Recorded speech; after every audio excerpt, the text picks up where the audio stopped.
வருஷம் வந்து பார்த்திங்கன்னா, இந்த ஆடி மாதத்தில் அமாவாசைக்கு பிறகு வரக்கூடிய 4வது நாள் நாகச்சதுர்த்தி. நாள் வந்து கருட பஞ்சமி இருக்கும். சில பேர் 5வது நாளே நாகபஞ்சமின்னு கொண்டாடுவாங்க. ஸோ இந்த நாகபஞ்சமியும் கருட பஞ்சமியும் ஒரே நாளில் கொண்டாடுவாங்க. நாக சதுர்த்தி கருட பஞ்சமி தனியாக. உலகத்தில் இன்றைக்கி எங்கே பார்த்தாலும் எர்த்குவேக்கு, உத்தரகாண்டில் பார்த்திங்கன்னா லேண்ட்ஸ்லைடு, மழை அடித்து தள்ளுது. இன்னும் வரக்கூடிய நாட்கள் இன்னும் நிறையா பேரிழப்புகள் வந்து நிறையா இருக்குது. நம்மளுடைய இன்னும் இந்த சூரியன்லாம் மாறுற காலத்தில் தமிழ்நாடாக இருக்கட்டும், ஆந்திராவாக இருக்கட்டும், கர்நாடகாவாக இருக்கட்டும், எல்லா இடங்கள்லேயும் மகாராஷ்டிரா, ராஜஸ்தான் நாக சதுர்த்தியை அவ்வளோ விசேஷமாக சர்ப்பத்தை வந்து வழிபாடு செய்வாங்க. ஆன்மீக பரிகார நேயர்கள் அனைவருக்கும் அன்பான வணக்கங்கள். இன்னைக்கு நம்ம யாரை சந்திக்க வந்திருக்கோம் அப்படின்னு பார்த்தீங்கன்னா, அஸ்ட்ராலஜர் பாரதி ஸ்ரீதர் மேடம் தான் சந்திக்க வந்திருக்கோம். வணக்கம் மேம். வணக்கம்மா மேம். நிறைய நல்ல பதிவுகள் கொடுத்துட்டு வரீங்க. உங்களுடைய பதிவுகளை பார்த்து நான் இந்த பூஜை செஞ்சேன் அப்படின்னு நமக்கு கமெண்ட் சொல்லக்கூடிய பெண்கள் தான் ஏராளம் அப்படின்னு சொல்லலாம். அந்த அளவுக்கு நல்லா எல்லா பதிவுமே ரொம்ப சிறப்பாக இருக்கு மேம். இன்னைக்கான டாபிக் வந்து ஆகஸ்ட் 16ஆம் தேதி வரக்கூடிய நாக சதுர்த்தி. ஒவ்வொரு வருடமும் நம்ம இந்த நாக சதுர்த்தி பதிவு, கருட பஞ்சமி பதிவு இதெல்லாம் போடுவோம். ஸோ இந்த வருடம் புதுசா வந்திருக்கிற நேயர்களுக்காக இந்த நாக சதுர்த்தி என்று பெண்கள் என்னெல்லாம் பண்ணணும், என்னெல்லாம் தவிர்க்கணும்? வருஷம் வந்து பார்த்திங்கன்னா, இந்த ஆடி மாதத்தில் அமாவாசைக்கு பிறகு வரக்கூடிய 4வது நாள் நாக சதுர்த்தி இருக்கும். மற்ற நாள் வந்து கருட பஞ்சமி இருக்கும். சில பேர் 5வது நாளே நாகபஞ்சமின்னு கொண்டாடுவாங்க. ஸோ இந்த நாகபஞ்சமியும் கருட பஞ்சமியும் ஒரே நாளில் கொண்டாடுவாங்க. நாக சதுர்த்தி கருட பஞ்சமி தனியாக கொண்டாடுவாங்க. இந்த 4வது நாள் நாக சதுர்த்தி நம்ம வந்து நிறைய பதிவுகளில் வந்து சொல்லியிருந்தோம்.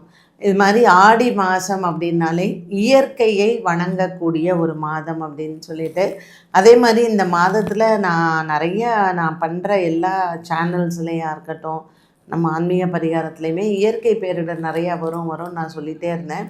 ஸோ உலகத்தில் இன்றைக்கி எங்கே பார்த்தாலும் எர்த்குவேக்கு, உத்தரகாண்டில் பார்த்திங்கன்னா லேண்ட்ஸ்லைடு, மழை அடித்து தள்ளுது. இன்னும் வரக்கூடிய நாட்கள் இன்னும் நிறையா பேரிழப்புகள் வந்து நிறையா இருக்குது நம்மளுடைய இன்னும் இந்த சூரியன்லாம் மாறுற காலகட்டத்தில்.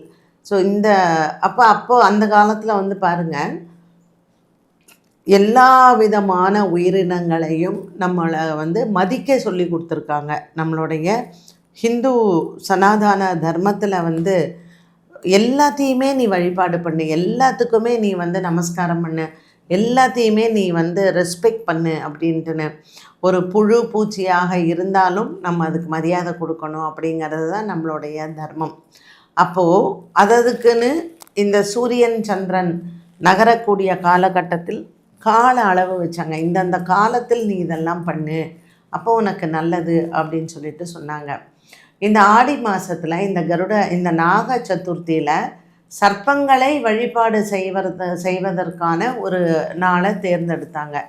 இப்போ இந்த சர்ப்பங்கள் வந்து பார்த்திங்கன்னா, கருடன் எப்படி சுவாமிக்கு வந்து ஒரு காவலனாக இருக்கார், ஒரு வாகனமாக இருக்கார், அதே போல் நமக்கு சர்ப்பங்களும் வந்து எப்பொழுதுமே தெய்வங்களுக்கு காவலாக இருக்குது. கொடையாக இருக்குது, படுக்கையாக இருக்குது, கழுத்தில் ஆபரணமாக இருக்குது. அதனால் சர்ப்பங்களுக்கு வழிபாடு பண்ணுறதுக்கு. அப்போது இதற்கு புராணத்தில் ஒரு கதை சொன்னாங்க. ஒரு பெண் வந்து ஒரு கிராமத்தில் இருக்கா.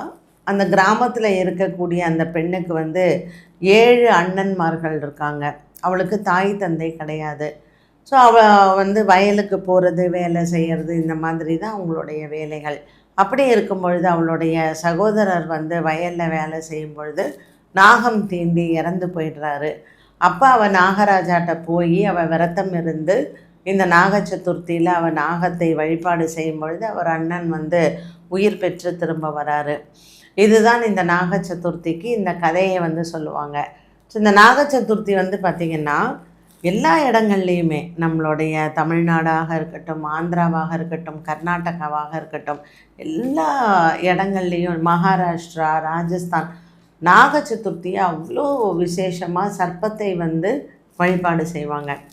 எங்கெல்லாம் வந்து கருங்கல்ல சர்ப்பங்கள் பிரதிஷ்டை செய்திருக்கோ அன்றைய நாளில் அந்த சர்ப்பத்துக்கு பால் அபிஷேகம் பண்ணி மஞ்சள் குங்குமம் எல்லாம் இட்டு அதுக்கு ஒரு புதிய வஸ்திரம் ஒன்று கட்டி பூமாலைகள் எல்லாம் சாற்றி அவங்களுக்கு வந்து நெய்வேத்தியங்கள் படைத்து சர்ப்பங்களை வழிபாடு செய்தால் நமக்கு திருமண தடை, அதே போல் நமக்கு இருக்கக்கூடிய வம்ச விருத்தி அது வந்து நமக்கு தடை இல்லாமல் இருக்கும்னு. பொதுவாக என்ன சொல்லுவாங்கன்னா, அஷ்டநாகங்கள் வந்து கருடனே வந்து பார்த்திங்கன்னா அவர் உடம்புல வந்து அஷ்டநாகங்களை ஆபரணமாக போட்டுருப்பார். இந்த அஷ்டநாகங்கள் தான் இந்த பூமியவே வந்து தாங்கிட்டு இருக்காங்க அப்படின்னு சொல்லி. இந்த நாக சதுர்த்தி அன்னைக்கு இந்த அஷ்டநாகங்களையும் நம்ம ஒரு நன்றியை சொல்லுவது போல், ஸோ அனந்தன், வாசுகி, கார்கோடகன், மணிபத்ரன், அது மாதிரி காளிங்கன், ரக்ஷகன், தனஞ்சயன், சராவத்தன், இந்த 8 பேரும் அஷ்டநாகங்களாக சொல்லப்படுகிறது.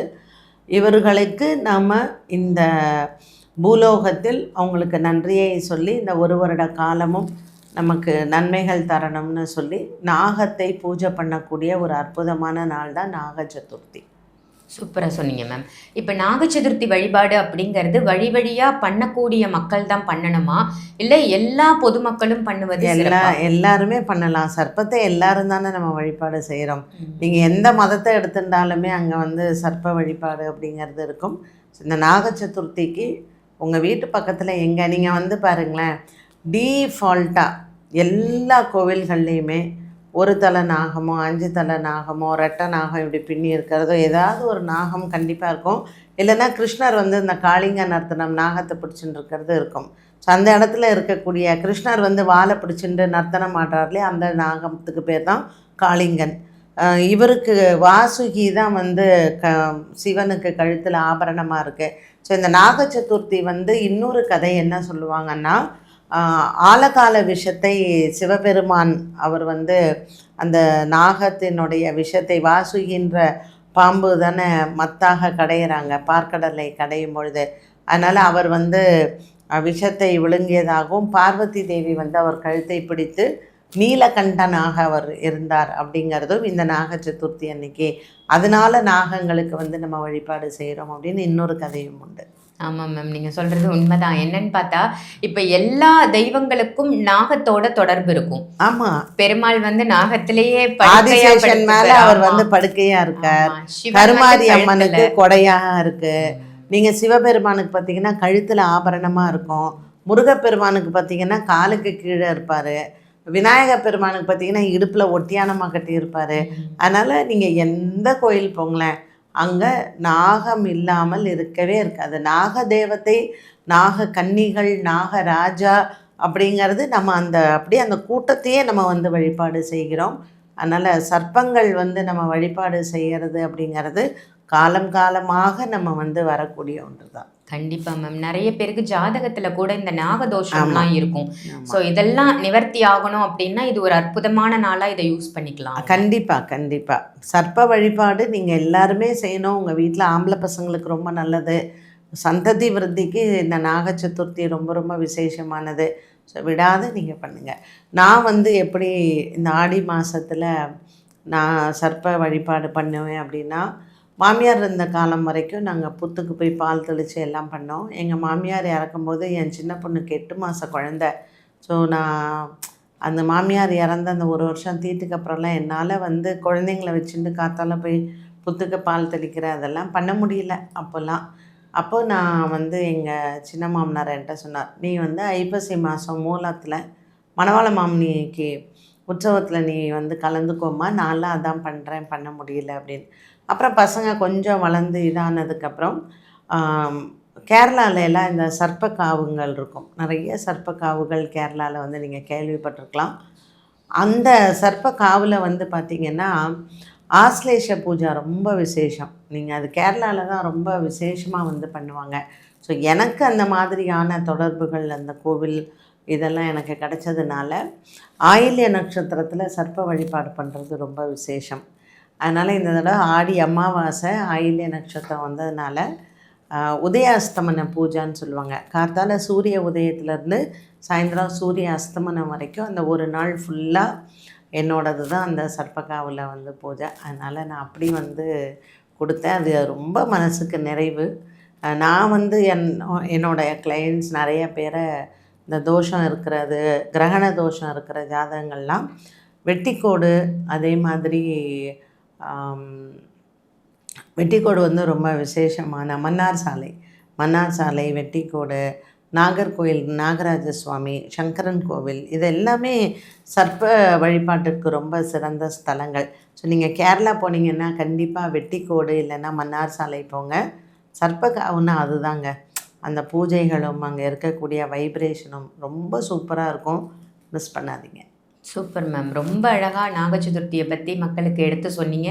எப்படி வழிபாடு பண்ணணும் அப்படின்றது இந்த பதிவின் மூலமாக மக்களுக்கு தெரிஞ்சிருக்கும். நல்ல பதிவு மேம். நன்றி மேம்.